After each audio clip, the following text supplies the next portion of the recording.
पहचान आपके कपड़ों से नहीं बल्कि आपके कर्म से आपका पहचान होता है। मिर्च चाहे कितना हो सुंदर हो, लेकिन अगर वो तीखा नहीं है तो उसका कुछ वैल्यू नहीं है। वही बात हर चीज़ की हो गई। चीनी और नमक में फ़र्क नहीं होता, दोनों के दोनों सफ़ेद होते हैं, लेकिन चीनी मीठी होती है और नमक का स्वाद नमकीन होता है। ये दोनों सेम कलर के होते हैं, इनके रंग एक कलर के होते हैं, इनका जो पहनावा है वो सफ़ेद है और दोनों के स्वाद बिल्कुल अलग हैं। अगर एक दूसरे की जगह ले लें तो हर चीज़ को बिगाड़ देंगे। यही बात होती है आपके पहचान की। कोई भी आपके पहनावे को इस तरह नोटिस नहीं करता जिस तरह आप सोचते हो। लोग देखते हैं, हाँ सही है, महंगे कपड़े हैं, ब्रांडेड आपने जूते लिए हैं, ठीक है, पैसे खर्च कर रहे हो इस पे, लेकिन क्या उन चीज़ों की वैल्यू है आपके जीवन में? क्या वो आपकी वैल्यू बना सकते हैं? ये आपकी सबसे बड़ी गलतफहमी है। आप ये तो सोच सकते हो कि मेरे पास इस ब्रांड का ये है वो है, लेकिन दुनिया उस पर नोटिस नहीं करती, बल्कि ये देखती है कि जिस चीज़ को आपने खरीदा है उसकी कीमत कहाँ से चुकाई है।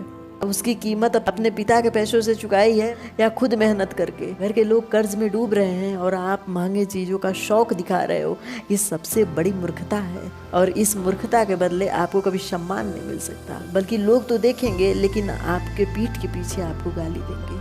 वो कहेंगे ये कर्ज लेकर जीवन यापन करते हैं और देखो कितना ब्रांडेड सामान लेके घूम रहे हैं। ये आपको बुरा लग सकता है कि दुनिया आपके बारे में बुराइयां कर रही है, लेकिन सच क्या है आप तो खुद जानते हो। जो सच दुनिया से छुपा रहे हो वो कम से कम अपने सामने तो रखो कि दुनिया के शब्द आपको बुरे ना लगे। पहनावा अंग ढकने का एक वस्त्र हो सकता है, वो आपकी सुंदरता बढ़ा सकता है, लेकिन पहनावे से आपकी पहचान नहीं बन सकती।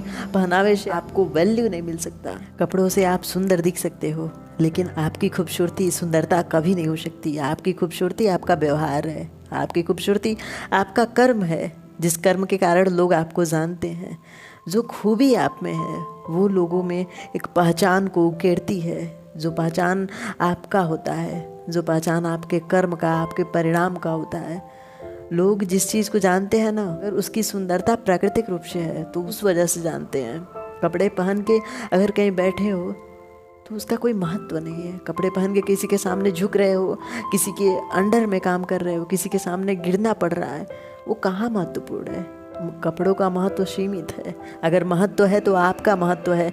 अगर महत्व है आपका जो परवरिश हुआ है उसका महत्व है। जीवन में अगर कुछ बेहतर कर लिए तो उस चीज़ का महत्व है। कपड़ा सिर्फ ये दिखा सकता है कि हाँ आप बहुत खूबसूरत दिख रहे हो, आपकी खूबसूरती में कुछ बढ़ावा कर सकता है वो, लेकिन आपका पहचान नहीं बन सकता, आपका सम्मान नहीं बन सकता। आपको ऐसा लगता है कि कपड़े से आपकी वैल्यू बढ़ती है तो आप सबसे ज़्यादा गलतफहमी में हो। जब बच्चे का जन्म होता है वो नग्न अवस्था में होता है, लेकिन माँ कभी उसे ठुकराती नहीं है, बल्कि कपड़े में लपेट के उसे अपने गोद में रखती है, या बिना कपड़ों के भी उसे सीने से लगा लेती है, क्योंकि उस बच्चे की कीमत है, उस बच्चे का पहचान है कि वो उस माँ का लाल है।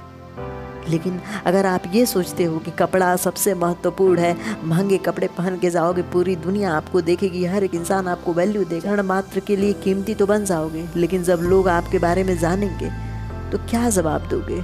कहाँ तक रहेगी आपकी वैल्यू, कहाँ तक रहेगा आपका इज्जत? अगर कुछ करना है तो बेहतर कर्म करो, बेहतर पहचान बनाओ। उस पहचान का नाम इस तरह होना चाहिए ना, अगर आपके कपड़े फटे पुराने हो फिर भी हर एक इंसान आपके सामने झुकने के लिए तैयार हो, सम्मान आपके सामने नतमस्तक हो, क्योंकि आपकी पहचान आपके कर्मों के द्वारा है। आपको लोग आपके कर्मों से जानते हैं, आपके चरित्र से जानते हैं। इंसान तो कर्मवान है, वो जब तक जीवित है तब तक कर्म करेगा। अपने कर्मों को बेहतर करो। महंगी चीज़ें सीमित अवस्था में आपको सम्मान दिला सकती हैं, लेकिन वो सिर्फ एक आंखों के सामने धुंधलाहट होगा। उस धुंधलाहट के साफ होने के बावजूद आपका चरित्र और आपका व्यवहार और आपकी परवरिश दिखेगी कि आप लोगों के सामने किस तरह रहते हो, लोगों के नज़रिए में आप क्या हो। बस वही चीज़ आपका पहचान है। कोई अगर उंगली उठाए तो ये कहे बनना है तो उसके जैसा बनना है। Thank you guys.